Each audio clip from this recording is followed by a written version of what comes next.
Почитувани гледачи, добро вечер. Ова е анализата на 24 вестија. Јас сум Сеад Ризвановиќ. Реформите во здравството, ефектот од реформите врз здравствениот систем, како се одразуваат промените врз пациентите, врз квалитетот на лекување, врз начинот на однесување на лекарите. Последна реформа која е објавена од Министерството за здравство е правилникот за хоспитална култура. Тој е еден кодекс на однесување кој определува како треба да се однесуваат лекарите, сестрите, како треба да комуницираат со пациентите, но и уште една поширока лепеза на правила. Овој кодекс, овој правилник за хоспитална култура е повод за вечерашната емисија, која треба да ги отвори прашањата за реформите и за нивниот ефект. Вечерашни гости се професорот Никола Пановски, професор на Медицинскиот факултет и поранешен директор на Фондот за здравство, и доктор Антонио Антовски, представник на синдикалната организација на Градската општа болница 8 септември. Господа, добра вечер. Професоре, вие го видовте правилникот за хоспитална култура, мислам ги видовте најавите, слушнавте од прилика што представува. Дали во овој момент ова е потребно за македонското здравство и дали требаше да се донесе порано? Па, очигледно на министрот му е потребно неделата да пополни со активности. Тоа е сигурно. Ова, дали е потребно, делот тоа е потребно. Меѓутоа, дали во смисла на пишан текст, правилник, не би бил сигурен. Прво, не знам дали се однесува на сите болници, дали во приватните болници, кои што имаат безпрекорни униформи, колку што сум видел, ќе ги менуваат, бидејќи бојата не одговара, ја колку што ја знам со оваа што е во правилникот. Не, ова се однесува на јавните здравствени установи. Ако е на јавните, противуставно, бидејќи според уставот јавните и приватните се равноправни. Ако ништо друго, барем во однесувањето. Би требало да важи и за едните и за другите протокол во болниците. Болница е болница, особено бидејќи имаме болници кои дел од својата работа, некои поголемиот дел, како што е кардиохирургијата, работат како државни установи, значи би требало да важи. Второ, не знам дали важи за амбулантите, дали важи за концесионерите, за специјалистичките ординации или само за болниците. Значи дали во една ординација кај што работи еден концесионер. Најавно е дека важи во јавните фамилиарен лекар треба да има, кој е приватен лекар. Значи исто како овие болници треба да биде облечен во бело, а сестрата да биде облечена во светло сино и така натаму. Значи тоа не ми е јасно, за да и целото однесување друго што го однесува протоколот, веројатно заради тоа што немаше време да го видиме во детали. Меѓутоа е интересно да се види тоа дали е така или не. Во секој случај според мене треба да важи и за приватните и за јавните. Нема јавно и приватно здравство. По уставот здравството е единствено, особено во случај кај што имаме да приватните установи, како што се неколку илјади стоматолози, фармацевти кои исто работат во здравствени установи и семејни лекари и неколку болници работат за државата преку пакетот на фондот за здравствено осигурување. Да, ќе продолжиме за. Да, мислам тоа е основно што треба да се види, некој што се однесува до реформи. Ова е козметика, не е реформа. Мислам, некоја реформа што нешто ќе смени драстично би можела да значи негде во некоја земја скандинавска кај што е се средено, па се уште ова да го дотераме како на тортата шлак да правиме, па да биде уште побава. Имаме посуштински работи. Меѓутоа некои од тие работи мислам дека ќе најдат на поддршка, можеби кај здравствените работници, а посебно кај населението. Доктор Антовски, вие сте лекар кој работи на терен, значи вие ќе бидете директно погоден, не знам како да се изразам, дали погоден, туку засегнат од споменатата реформа. Вие што мислите за кодексот за хоспитално однесување? Му потребен ли му е на македонското здравство? Јас лично не гледам спорно околу тоа дали треба да има ред, правило на облекување и однесување, затоа што тоа од секогаш постои. Можеби во друга форма, со други бои, нашата болница и другите болници јасно се разграничени персоналот, докторите, сестрите, болничарите, хигиеничарите, ако сакаме. А мене лично ме погодува, верувам и другите колеги, начинот на кој што тоа се спроведува. Значи преку медиуми, министерот не учи на домашно воспитување, на домашна култура. Значи од деца не учат како треба да се обратиме со своите блиски, со постарите, со господине, господјо, тоа преку телевизија јавно да го добиеме како лекција од министерот, мислам дека е неукусно. Може би лично сметам дека е со најдобра намера, меѓутоа пак ќе речам начинот на кој тоа се спроведува, еве во континуитет претходно со претходната изјава дека докторите манипулираат со внесувањето на податоци за да се стекнат со материјална корист и сето тоа, постигнува еден ефект на, како да речам, можеби недоверба кај докторите од секој чекор и нареден потек што го презема министерот. Да, за тоа сметам дека е проблем начинот на кој што ги пласира сите тие промени. Значи сето тоа иде преку медиумите како да е нешто суштествено, како да е нешто, мислам, што ќе смени нешто многу во здравството, во начинот на функционирањето. Да, бидејќи правилникот за хоспитална култура нас не е само повод за емисијата, но има само уште некои, значи, детали од него кои се прилично интересни.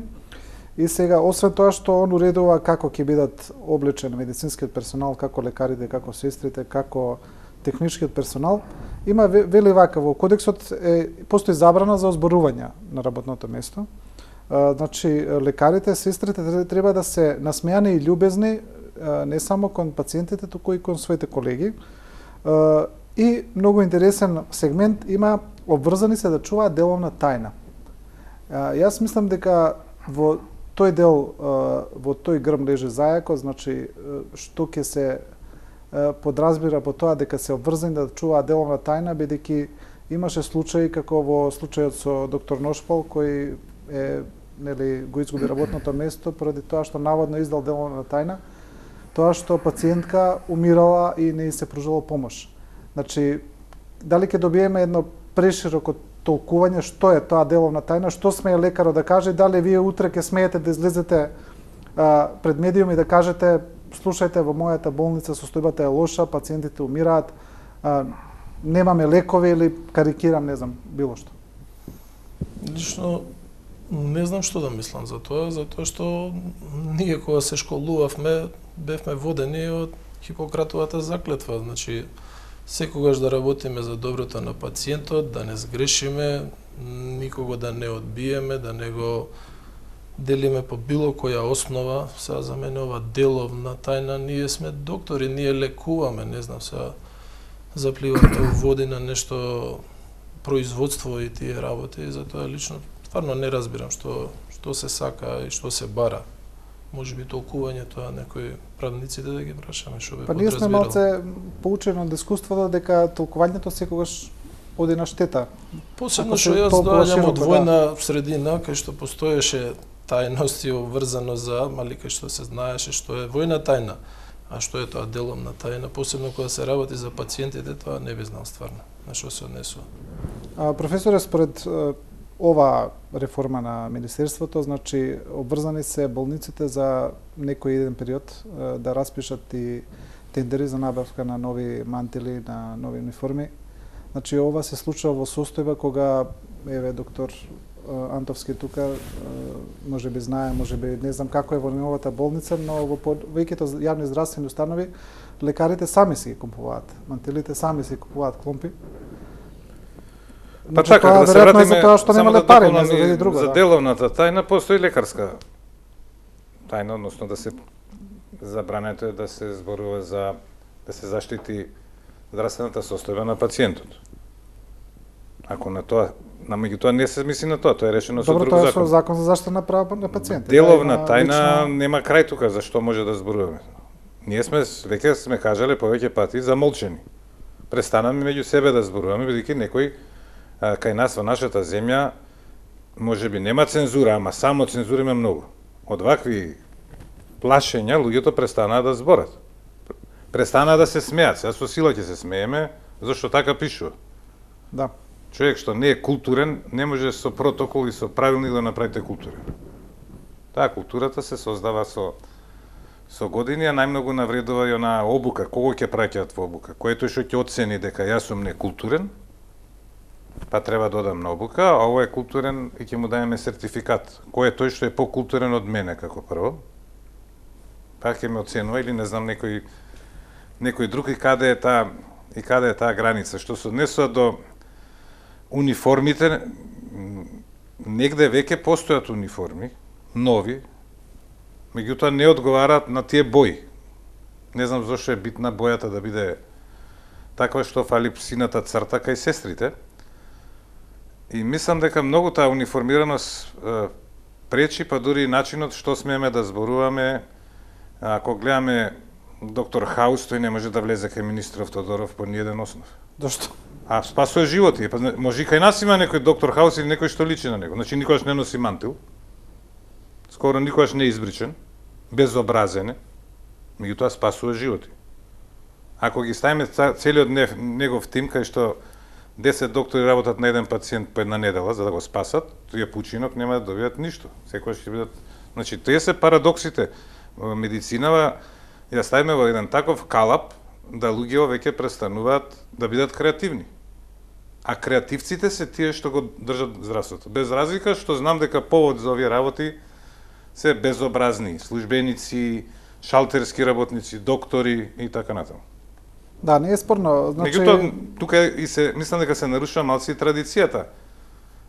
Има доктори кои едноставно не им викаат на пациентите господине, викаат чиче, мајче, дедо. На децата се, на која возраст ќе почнеме да викаме господине? 12, 10, 8, како на децата ќе им се обраќаат докторите. Има една традиција на однесување која е далеко од некултурно, баш е фино и кое вие поише знаете го отпушта пациентот. Вие ако му речете господине на некој, ќе се уплаши каде дошол. Значи некој докторот, особено фамилиарниот доктор, е тој што знае како да му пристапи на пациентот, многу повеќе од некој административец да го учи како ќе му пристапи на пациентот.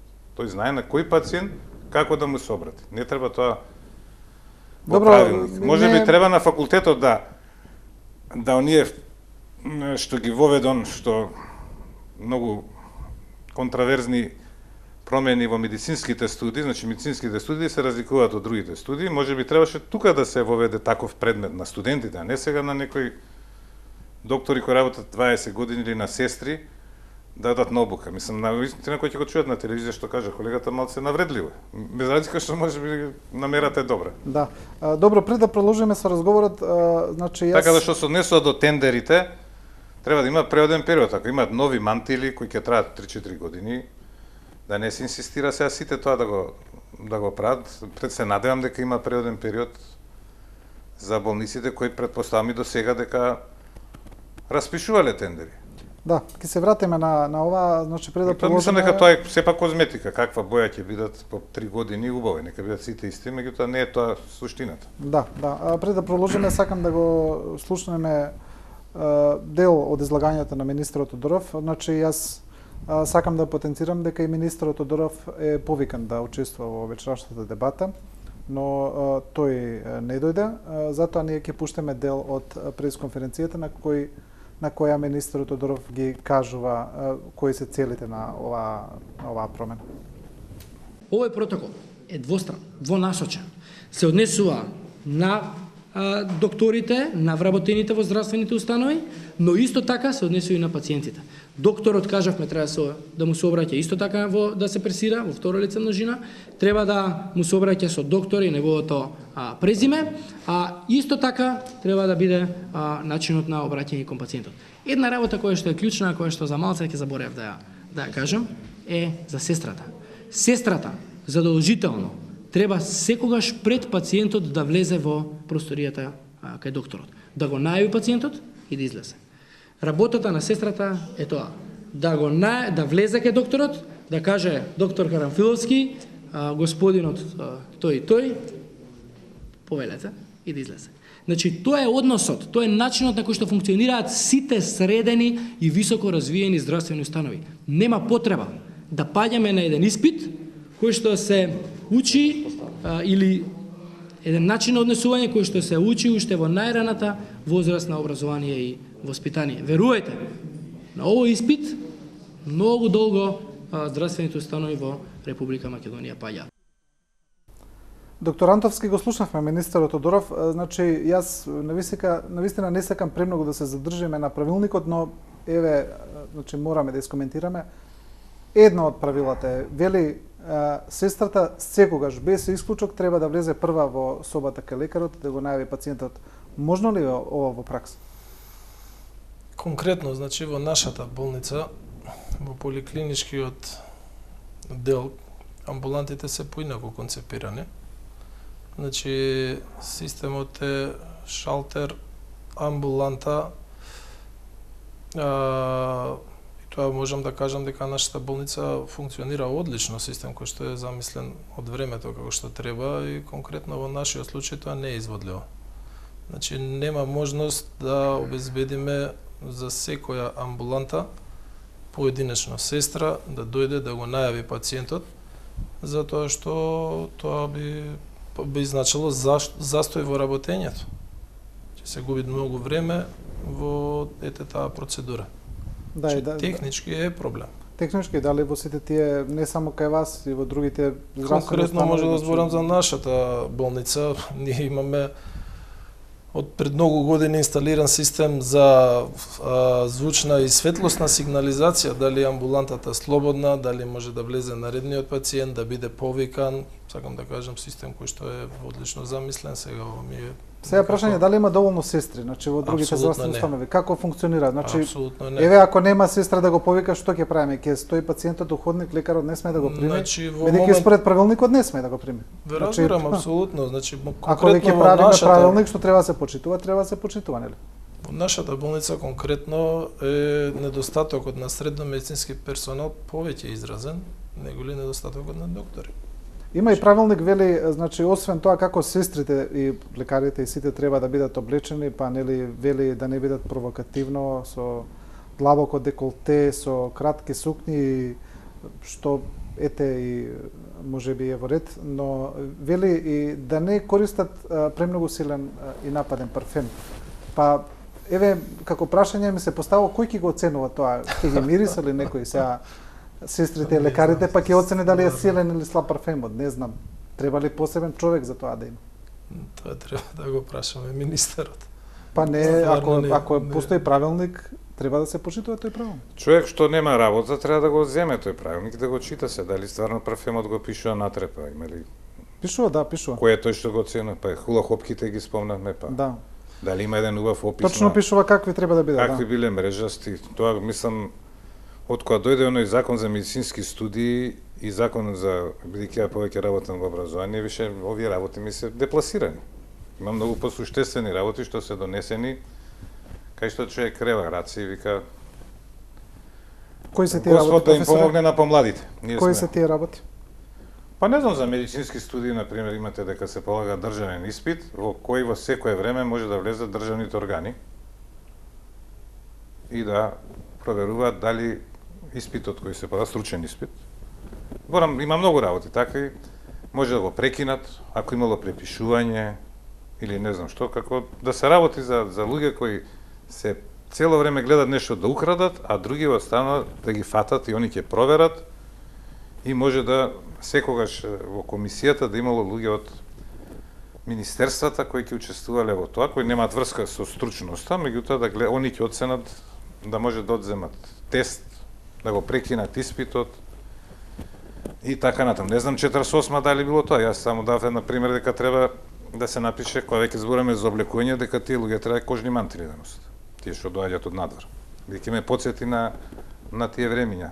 Сам кажам има посуштествени работи.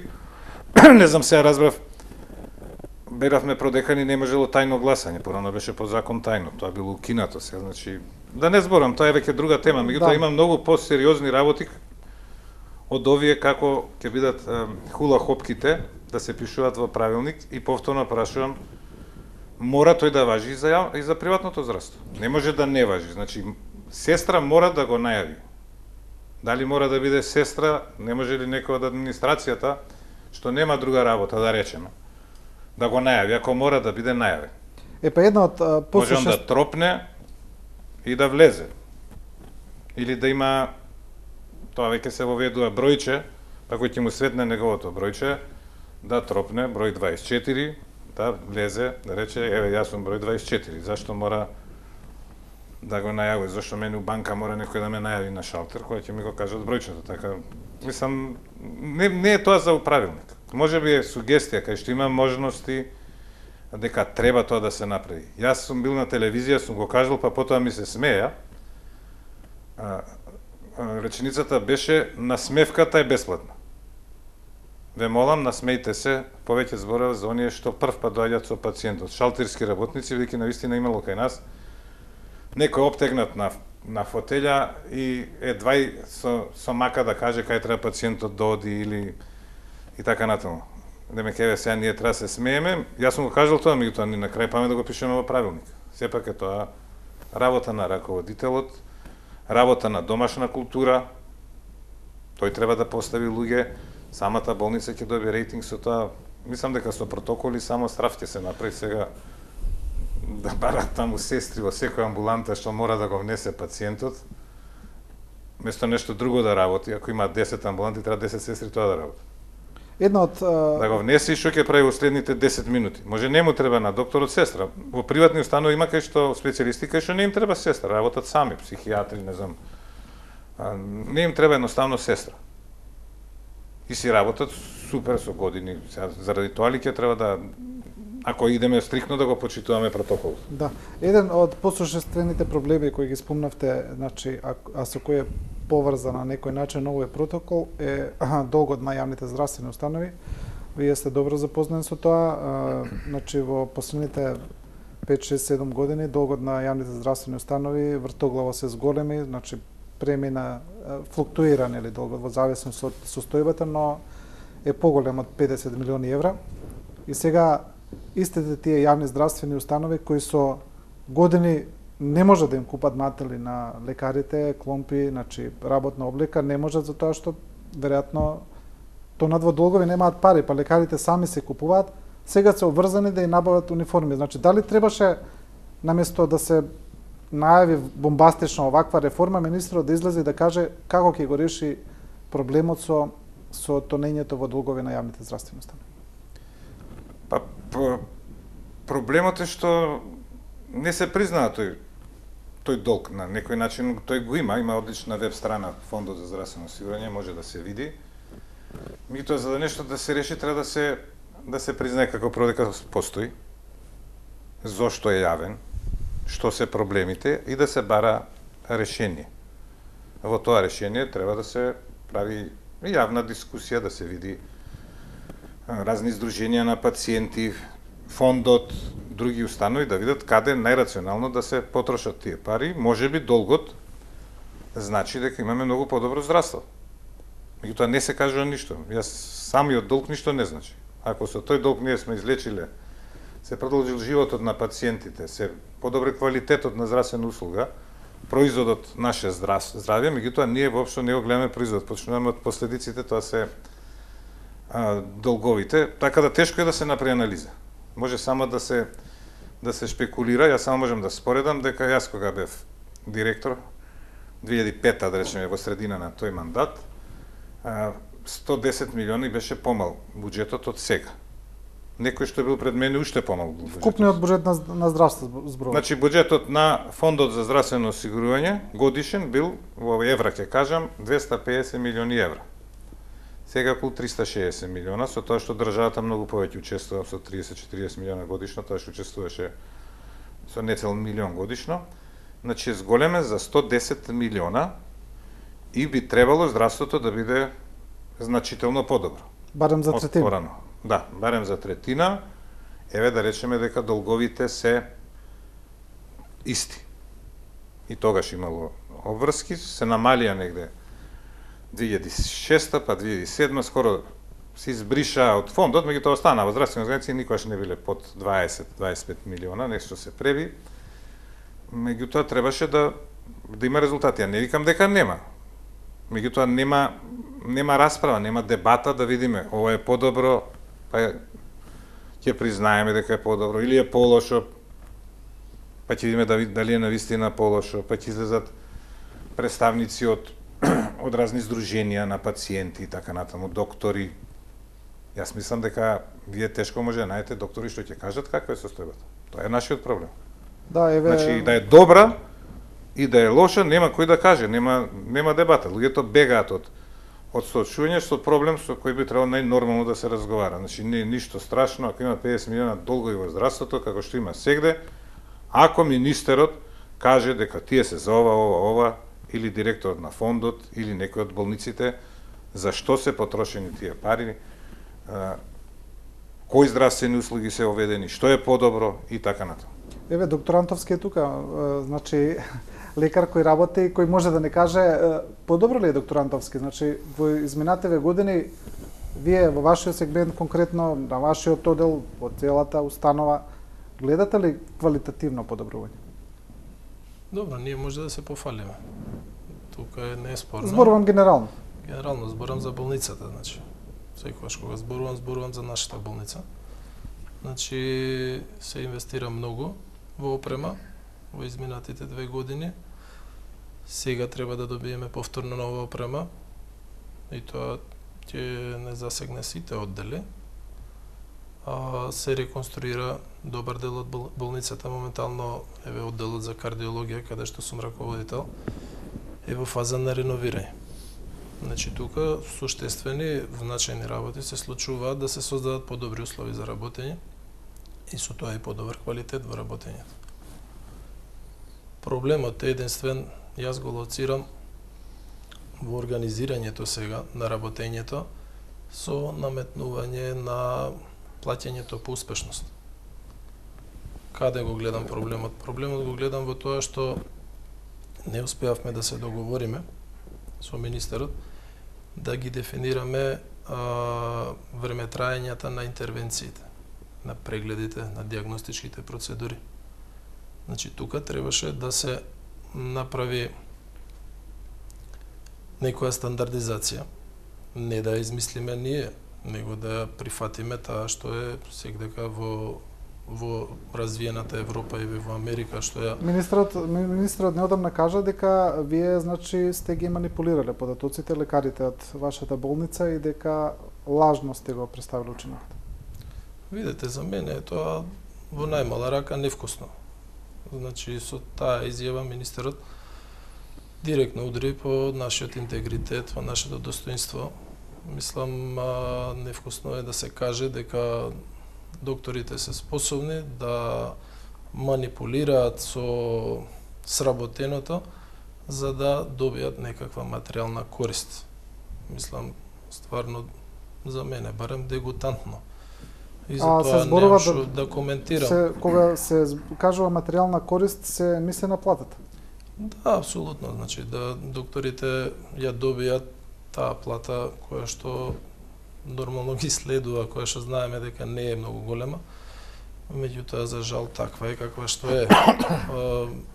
Помеѓу другото со наша заслуга, затоа што не бевме способни за да се избориме за поголема.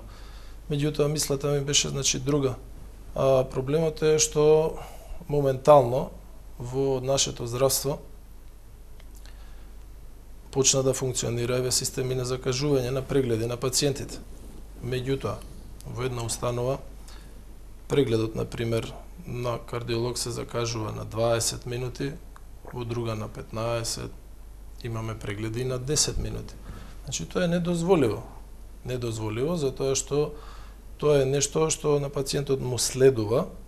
Ако кај мене пациентот чека месец дена за да дојде на преглед, он треба да знае дека 20 минути во закажаниот термин треба да го добие моето внимание, да биде сослушан за проблема, да биде прегледан и соодветно советуван. Значи, тука не сме да се даде право на одредена болница, здравствен дом, било која амбуланта, да паушално се одлучува колку ќе трае прегледот и како тоа ќе се реализира.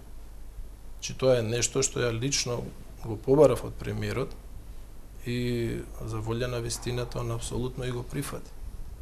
За жал, не успеавме да тоа го спроведеме до крај. Па затоа сега, пак ќе кажам, има прегледи кои што закажуваат на 10 минути, на 20 минути. Прост пример. Една ехокардиографија, според Европското кардиолошко здружение, треба да трае 30 до 45 минути. Каде што се точно зададени соодветните пресеци кои што докторот треба да ги добие и да ги прикаже, да ги сними. Во Америчкото здружение кардиолошко таа препорака вика 45 до 60 минути. Значи ве молам, не е нешто што јас го мислам или јас така сметам. Да. Тоа е нешто што е ставено како правило. Значи докторот е дури должен да тоа што го видел, го сними на CD и тоа да биде документирано и достапно друг да го исто така види и прегледа. И па сега можете сега да се запрашате како тоа функционира кај нас низ Македонија. Јас успеав со добра волја на директорот да кај нас ехокардиографските прегледи се закажуваат на половина час. Меѓутоа, во другите установи не е така. Без да цитирам, има установи кај што се закажува на 20 минути. Сваѓате, тука не е веќе во прашање вичноста на докторот, способноста негова, него тоа е нешто што треба стандардизирано да функционира. Тоа е тоа што треба да се направи на тој начин и само тоа на тој начин може да биде квалитетно направено. Пациентот добива намален квалитет на лекување на страна. Апсолутно, а докторите добиваат помалце време за да му се посветат на пациентот. Затоа што сега во систем каде што се бројат прегледите и интервенциите, докторот се труди да направи поголем број на прегледи и интервенции за да ја заработи својата плата. И се тоа значи на штета на пациентот. Ја цело време тоа го кажувам. Да, професоре, се носат ли овие реформи по некаков логичен след, по некаков логичен распоред? Валјда кога гледате дека нешто не функционира, треба да се има да се почне од некој темел па да одите да средувате ред по ред? Па не знам, јас и прошлиот минатиот пат кога кај има година дена, можда и повеќе. Па после министерот реагираше дека место да иако ништо не кажав против министерот. Еве и тој професор Пановски збори, а близок член на неговата фамилија внесен во некои мафијашки работи. Веројатно ми измеша со веледрогеријата Златко Пановски, по која немам врска, па еве сега да му кажам дека да не ме поврзува со таа фамилија, а и да е сум, тоа не значи дека немам право да зборам. Дали тоа што го кажав е во ред или не. Значи, клучни реформи беа стратегија до 2020 консензуално донесена, веќе кажав, од таа стратегија клучни работи се растурија. Во неја нема распаѓање на клинички центар. Нема 7 медицински факултети. И така натаму. Значи, таа е стратегија во која стоеше дека ќе има еден универзитетски клинички центар. Значи, стратегијата, ако не ја почитувате, што понатаму. Второ беше пакетот на здравствени услуги, кој не е дефиниран, значи скоро мислам дека ништо не е променето. Тоа е пакет кој е кажано со странски експерти, наши експерти, дека е проширен, дека е преширок за парите што ги имаме дури и за овој сега поголем буџет и дека тука излегуваат тие проблеми, дека треба дополнително здравствено осигурување или на некој начин да се среди проблемот. Значи реформи во здравството затоа што би сме биле, пари во реформи се болни. Ние не гледаме дека нешто болно се прави. Вака болно, еден ден ќе не заболи, кажал за хулахопките, некога ќе го нема да му биде пријатно и тоа си тече понатаму. Или здравствена картичка ќе даеме по 4 евра, ќе влезат 8 милионов буџет, некој ќе стави нека пара, нека фирма во джеп и пак после картоните ги печатиме. Важно е, но 10 пресконференции ќе пројдат за тоа, а картичките не заживеале. Значи тоа не се реформи. Реформа е кога ќе се каже овие болници се доходовни, треба да ги развиваме, овие не се. Овие прават штета, вишок се. Во нивната болница има 200 прегледа, во некоја друга има 5 прегледа. Тие со 5 прегледа добиваат 120% од плата, овие нема да добијат, бидејќи меѓу себе ги делат парите. Значи реформа е да се каже овде Затвараме овој оддел. Не функционира, нема пациенти. Значи, тие анализи да се направат, да не зборам и во амбулантите, како што направивме, еве, таа власт, предходно и оваа континуирано во некаков успех во примарната здравствена заштита, која може да признаеме дека личи на нешто, без разлика, не зборам за овие притисоци што се прават стално со казни и со се.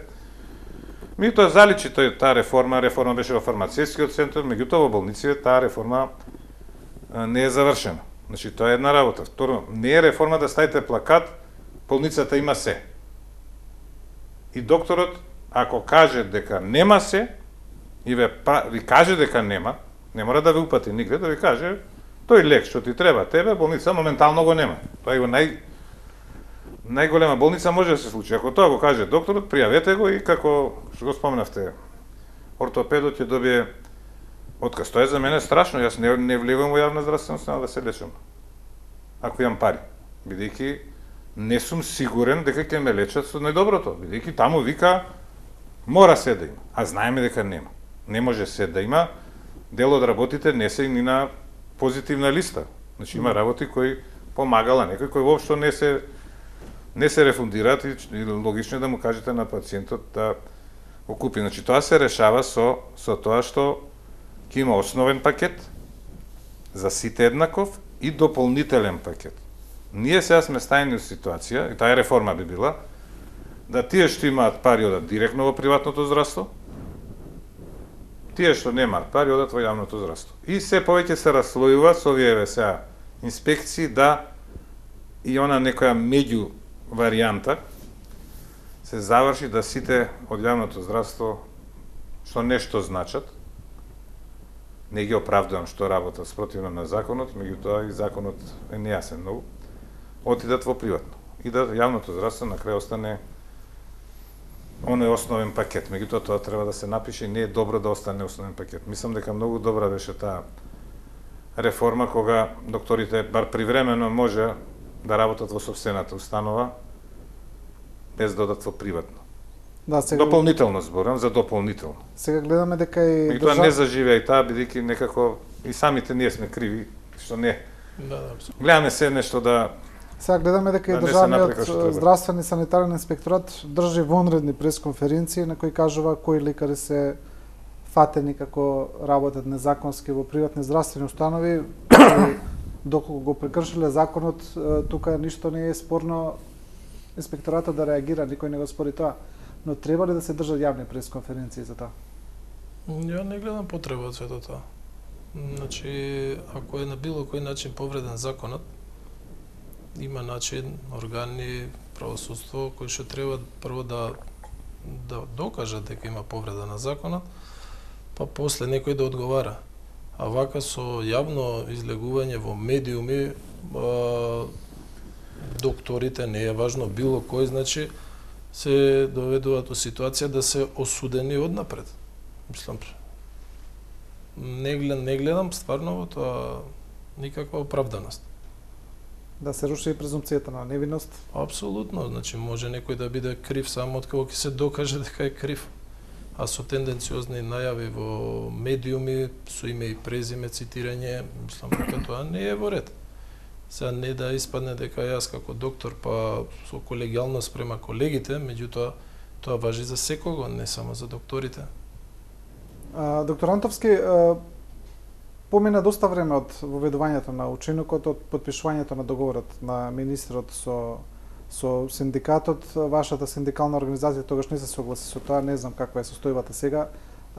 Значи, дали како функционира тој учинок во пракса? Значи, учинокот е донесен, значи донесе ли тој некакво квалитативно подобрување во начинот на лекување на пациентите? Дали на пациентите им донесе поквалитетна услуга?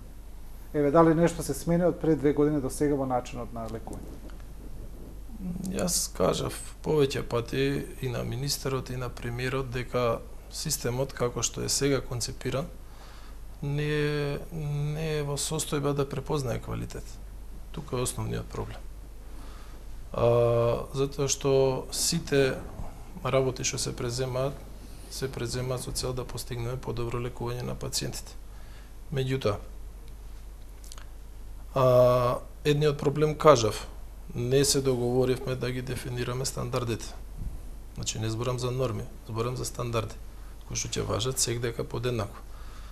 Вториот момент е што се уште и многу по-моќни и по-организирани системи од нашиот не успеваат да дефинираат прецизни критериуми за квалитет. Значи, трудејќи се министерот, премиерот или кој веќе го осмисля системот, да постигне максимална објективност, значи јас тоа лично го слушнав од премиерот. Значи премиерот сака да исклучи субјективноста во оценувањето и вреднувањето на докторите од страна на директорот, од страна на раководителите. Значи бара објективни критериуми како секој ќе биде праведно оценет и соодветно на тоа платен. За жал, во моментот, значи, не можеме ни ние, и американците што цело време ги земаме за пример, да понудиме систем кој што ќе ги дефинира тие критериуми за мерење на квалитетот. Јас затоа и директно реков, тоа е работа на директорот, тоа е работа на раководителот, затоа што тој е тој што ја познава работата, тој е тој што ги гледа резултатите од интервенциите на докторите и тој е тој што може и е повикан да каже кој колку и како и дали квалитетно работи. Одговорот на премиерот ме изненади. Вели, ми рече, докторе, вие сте слушнале некој директор да казни доктор затоа што не работел квалитетно? Вака да се размислиме, да се прашаме, може би вистина е сето тоа, меѓутоа, за мене тоа не е оправдување. Значи, ако директорот треба да си ја сработи работата, ако раководителот е должен кој што треба објективно да ја процени работата и тоа да го образложи, значи да каже зашто докторантовски смета дека работата не ја завршува како што треба и да каже што треба да направи за да се поправи, онда не треба проблемот да го гледаме кај сите доктори, дајте тогаш, ставете раководител соодветен, ставете соодветен директор кој што ќе си ја заврши работата. Добро, и вие го кажавте тоа, меѓутоа општо познато е дека ниту најразвиените здравствени системи не успеа да направат критериуми за квалитет. Значи многу е тешко мерлива. Не успеа затоа што нашата работа е крајно специфична. Секој пациент е случај за себе. Значи, се обидува да се направи категоризација на пациентите по дијагнози. Да. И сега ние ќе изброиме колку пациенти докторантовски прегледал со зголемен крвен притисок, колку со коронарна артериска болест, меѓутоа верувајте во медицината правила колку што има толку има исклучоци. Значи секој пациент е сам за себе. Да, значи времето ни е на крај веќе, професоре, почнавме со кодексот, завршуваме со кодексот за хоспиталната култура. Сега што мислите кога ќе отидеме во болница, кога ќе се спроведе ова, ќе бидат сите среќни, насмејани, весели, сите ќе трчкараат? Па видите, ако се смеете со сила, ќе го навредите пациентот. Мислам дека тоа се осеќа кога од срце човекот насмеан или ако се смее вештачки, тоа многу непријатно делува. Така да на емоциите не може да влијаеме со правилник. Емоциите се емоции, културата се стекнува со образование, со години. И меѓу нас се знаеме кој што е, кој како се обраќа, зошто се обраќа меѓусебно. Значи нема некој да ни каже сега кој мене како да ме вика, зошто некој не ме вика професоре, ме вика Никола. Си има зошто ме вика. Тоа јас сум тој што ќе кажам дали треба или не треба, не ми треба правилник или јас како се однесувам спрема студентите или спрема пациентите и така натаму. Така да не знам, мислам како и со инспекциите, ова е само така. Инспекциите беа, ако ги спомнеме, зошто на прес. Сигурно има неколку, колку што знам по статистика, неколку десетина илјади луѓе фатени на црно. Значи, они треба 24 сата през да прават. Зборам за овие трудова инспекција, санитарна, треба цело време. Зошто прават за тројца? За двајца, па утрената за уште еден, зашто се доктори. Еве, направиле прекршок. А овие судиеве што поништува избори, што направат тие?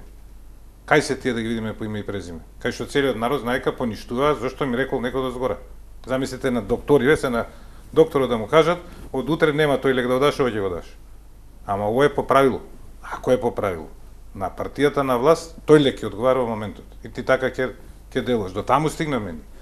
Значи тоа затоа излега они напред да ги уплашат другите доктори. И се они ќе се повлечат. Место да се реши системски проблемот, имаме проблем.